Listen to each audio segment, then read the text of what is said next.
Hey everyone, welcome back to the Unashamed podcast. This week we have another special guest. For the last 2 weeks, we had Emma Jones join us on the podcast, which was such a blessing.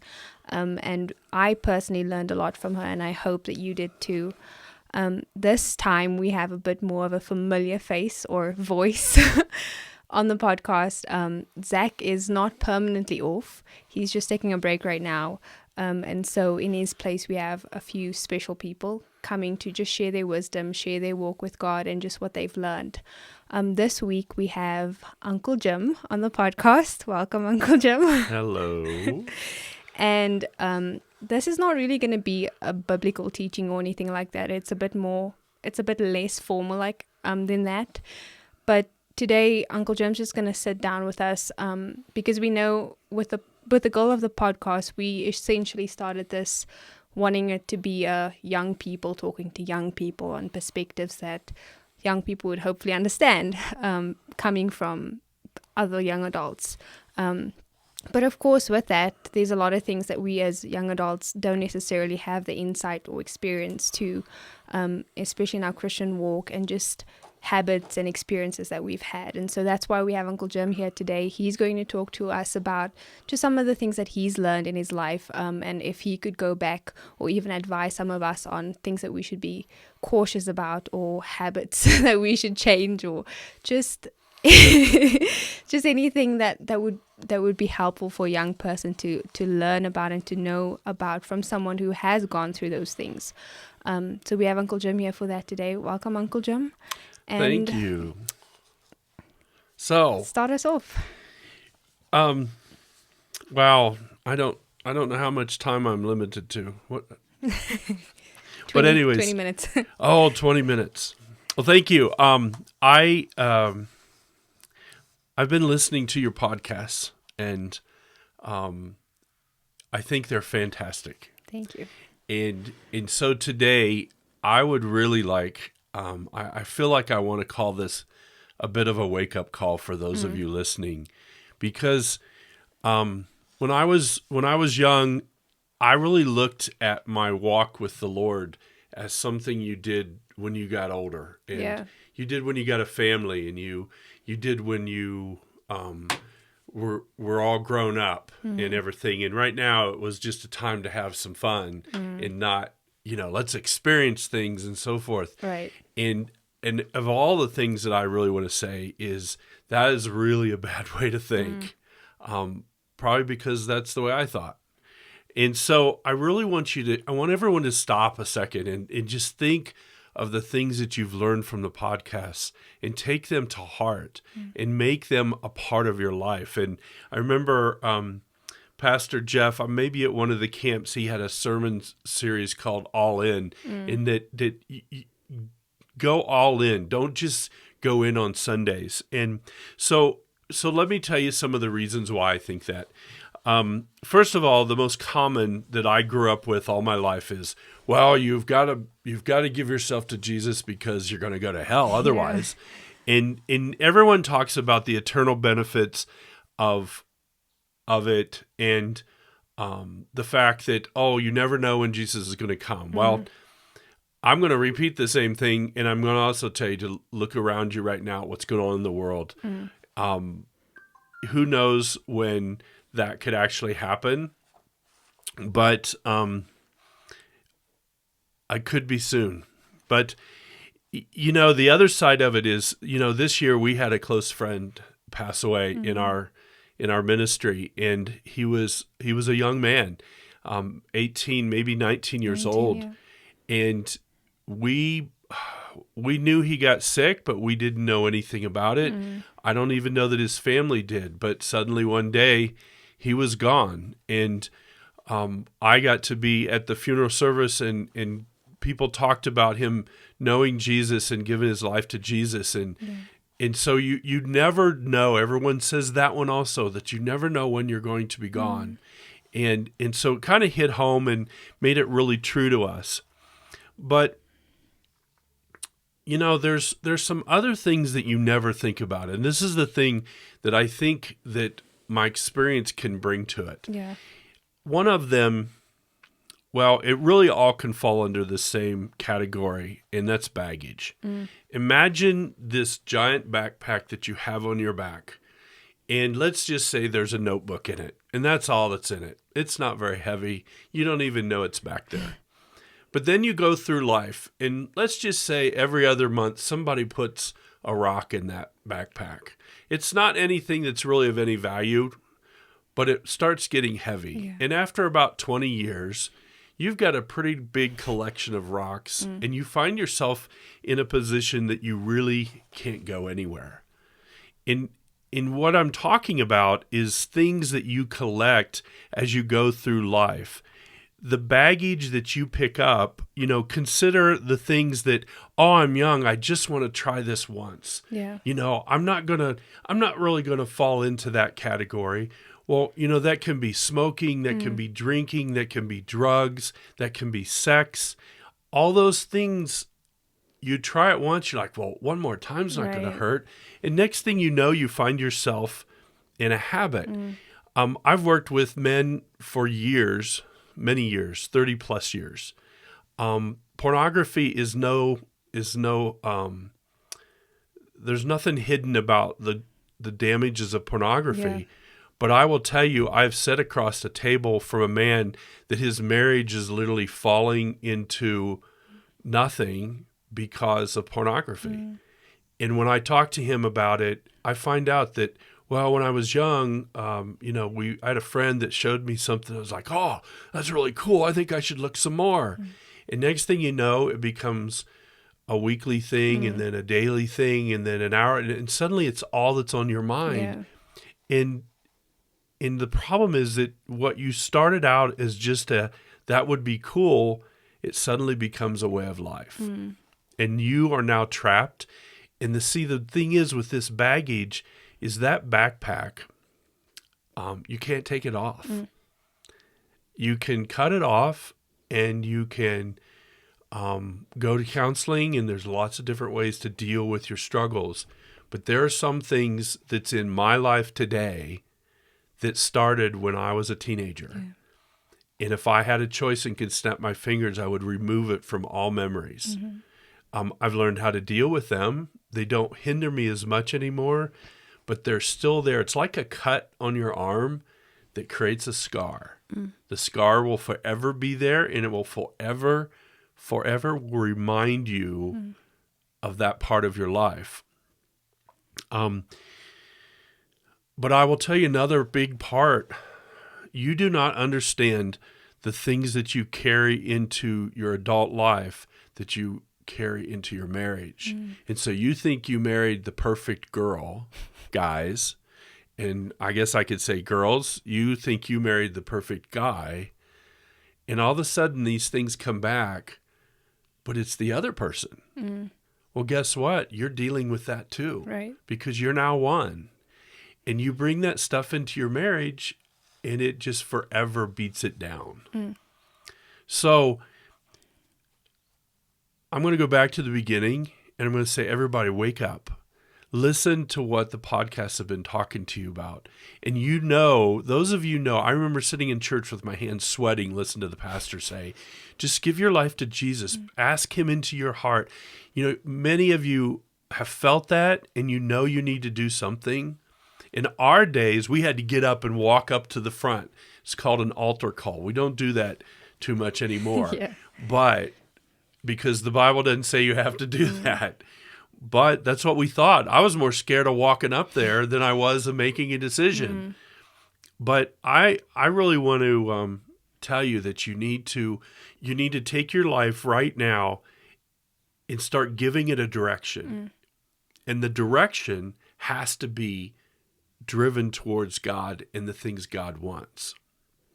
So all of that is amazing. And just kind of being able to hear, like what you said, how often we as young people don't feel like we need to start on our walk with Christ right now because we have so much more time to do that, or we think that we do. But life doesn't always work out the way that we think it will. Yeah. And just like you said, there's so many stuff or scars that you have that didn't start 5 years ago, but actually started in your youth. And I think that part of this podcast, especially this episode, is to try to help young people see that there are stuff that you don't have to start, like scars that you don't have to have 10 years along the road. And so that's really why we're doing this today. Uncle Jim, you were talking about just starting our lives and having our commitment to Jesus start right now as a young person. I think for a lot of us, or for a lot of young people listening, the question is really, how do I do that? Or where do I start? So what would you say to the person who's seeking that and who's asking that today? Yeah, it's interesting that you say that, because I have some young people that I've been discipling, and this is what we're in the middle of, because school's kind of getting back going, and I'm like, okay, you've had a really big layoff. Yeah. So you're either excited to go back, but unfortunately you're probably excited because you want to see your friends. Right. Let's be real. Priorities. Yeah, and actually it is priorities. Stop. This is something that a lot of people don't think about, and unfortunately a lot of parents don't help their kids with. But it really comes down to priorities. And there was in the relationship study, it had a statement in there that I've actually changed, but you'll get what I'm saying for those that were involved in that. Yeah. How do you keep the most important the most important? And when you think about this, I'll ask you, for those of you that have had a boyfriend or girlfriend, when you felt that first butterflies in your stomach and you're like, oh my goodness, this person is they just walk on water. They're, no pun intended. Jesus. Yeah, interesting if we would love Jesus like that. Right. But you think about how your life changed because you got up in the morning. What's the first thing you thought about? The person. You go to school. Who can you, and assuming they go to your school, who you can't wait to get there to see? Now, that's what I would call making that a top priority. But see, it's driven by your heart. Right. And you have to sit back and you have to define truly what is most important. You take somebody that's not in a relationship, they will say, oh, I don't have time for guys, or I don't have time for girls. Well, that's because they're going to take time. But then you get that bug and it changes. So you can't just say that something is going to happen because you said it was important. You have to make it important. And you have to sit down and say to yourself, well, what do I want to focus my time on? For instance, going back to school, what marks do you want to end up with at the end of the year? What do you want to do after school? I've got a guy that's all he talks about is he wants to be in engineering. He wants to be in mechanical engineering, which, by the way, happened to be what my major was. And I looked at him and I said, so how are your math grades? And he would look down at the ground and I said, well, now's the time to start working on them. Because if you want to do engineering, you need to find a way to get your math grade up. Yeah. Well, there's another priority. How are you going to do that? In my suggestion, there's this term that we use called SMART goals. And SMART goals you establish a goal. Like if you say, for instance, I want to increase my grades in math. Yeah. Okay, so the S means it has to be specific. M means it's measurable. Okay, well, you're going to make your grades better. How much? A means it's achievable. Can you actually get your grades up? Well, that's not a confidence thing. Then you have to say, well, how am I going to do that? Yeah. R means that it's reasonable. T is that you attach a timetable to it. So with school, it would be easy because it's by the end of the year. Right. So other goals may be, I can't even come up with a good one. I want to improve my relationship with my mother. Okay, well, you want to do that this weekend, this year, maybe 20 years from now? But see, in that, the question you have to ask yourself is, does God play a part in that? Is the goal something that will bring glory to Him? And is it something that He would want you to do? Getting a new girlfriend might not be something he wants you to do. Yeah. I probably have this discussion a million times when somebody says, well, how do I know that it's God's wishes? Because my heart feels. Well, God's not real excited about you having a relationship with a guy or girl that's going to pull you away from him. So, those are one of those that you probably can't answer yourself. You need a friend to help answer that for you.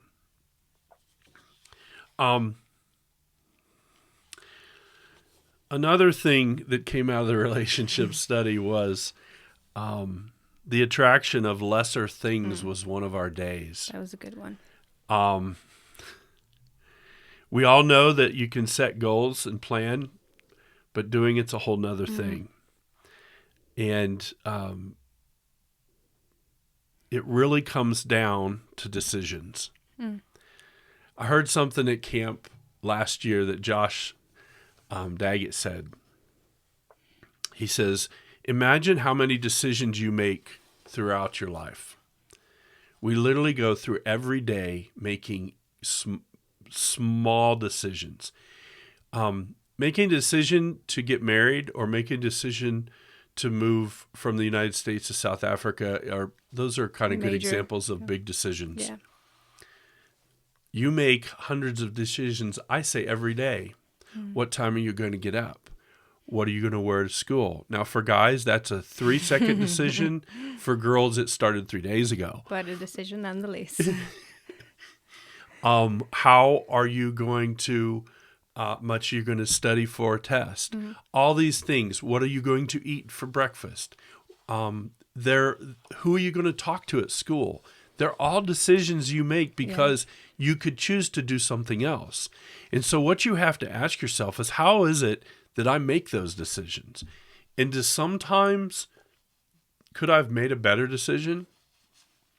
People have asked me at my age if there's anything I've ever regretted, and I say nothing. The reason is because regrets has a negative connotation. Yeah. There's nothing bad. Have I done some things that were bad? Yep. Have I made choices that were bad? Probably in the last hour. Have I, but I don't regret them because those you learn from.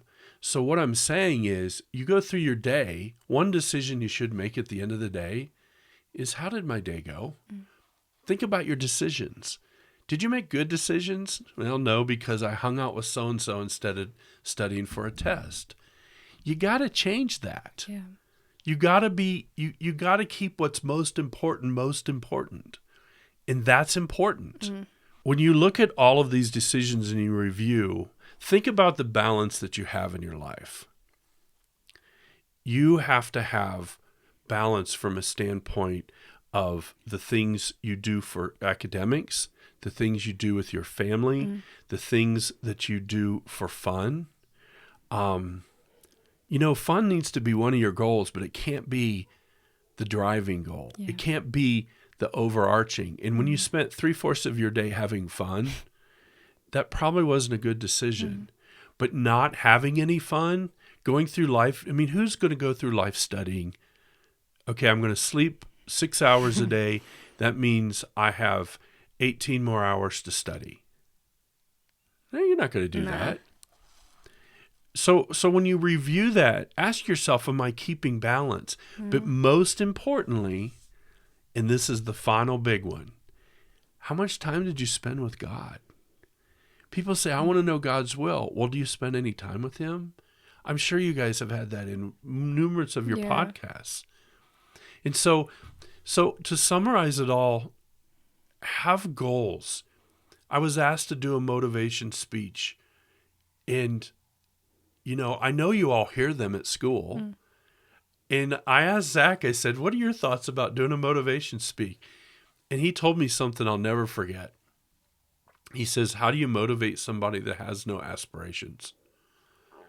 I had to go look up that word to see exactly what that meant. And what that meant was you have no direction. You have no drive to get to that direction. So if I'm going to motivate you, what exactly am I going to motivate you to do? Right. And when I went to that school and did that speech, I got up and I said, I'm supposed to give you a motivation speech, but how many of you know what I'm supposed to motivate you to do? You know, we don't get good grades or good marks because we want to. Right. We get good marks because it's going to get us to the next step in our life that's part of our goals. And the problem is that sometimes that's really hard. And I wish I had another 20 minutes because I would talk about how God can help us, encourage us, and most importantly, the Holy Spirit is going to remind us that we shouldn't be sitting here hanging out with our friends. We should go study. And when you pray to God and say, God, I don't want to study because I can't focus, He's going to help you there. But see, you can't get that if you don't spend time with Him. That's so good. So good. Keeping the most important thing the most important, just as Uncle Jim said. And I think for a lot of us as young people right now, we're trying to figure out what the most important thing is. But just as Uncle Jim said, our relationship with God, if you have been on the relationship study, you know that one of the things that have been emphasized is that, you know, relationships with God and relationships with others is one of the most vital things in our lives, because everything else, I mean, money and the aspirations that we often have, those things might fail, and those things might fall through many times, but our relationship with God will direct us in the path that we should go. And I think once we follow Jesus, once we really make that decision as young people, it opens us up to being able to do what Uncle Jim just said today. Because what's the point of having all of those goals and aspirations, but really having no hand of God in any of it, right? There's no way that we could truly honor God and that we can truly live a fulfilling life. And a fulfilling life doesn't always look like a lot of fun, like Uncle Jim said, but there will be joy, there will be tears, but there will be peace as well, because God is in the center of that. So, Uncle Jim, thank you so much for coming on the podcast. You're very welcome. If anyone, you know, I talked about a lot of things, but if anyone has, like they're saying, okay, I get it, but I don't know how to do that. Yeah. I know that in the podcast there's connection points. Send Melissa, send Zach a note, and I'll do another podcast on a topic that maybe you would like me to continue on. Definitely. Yeah, so like Uncle Jim said, if you're in your own life personally are like, well, I have all these things in front of me, how do I decide what's the most important? How do I prioritize? We always have our Instagram, our social media links for you guys. If you want to contact any one of us, Uncle Jim as well, contact us. We'll love to talk with you, encourage you and help you in any way that we can. Once again, Uncle Jim, thank you so much for joining us on the podcast. We hope that you enjoyed that. We hope that you took something away from this, because it's not just a young person trying to come up with experiences that they haven't experienced, but someone who actually knows what they're talking about and has experienced things that you don't have to go through if you just listen sometimes. So we hope you enjoyed that, and we will see you in our next podcast.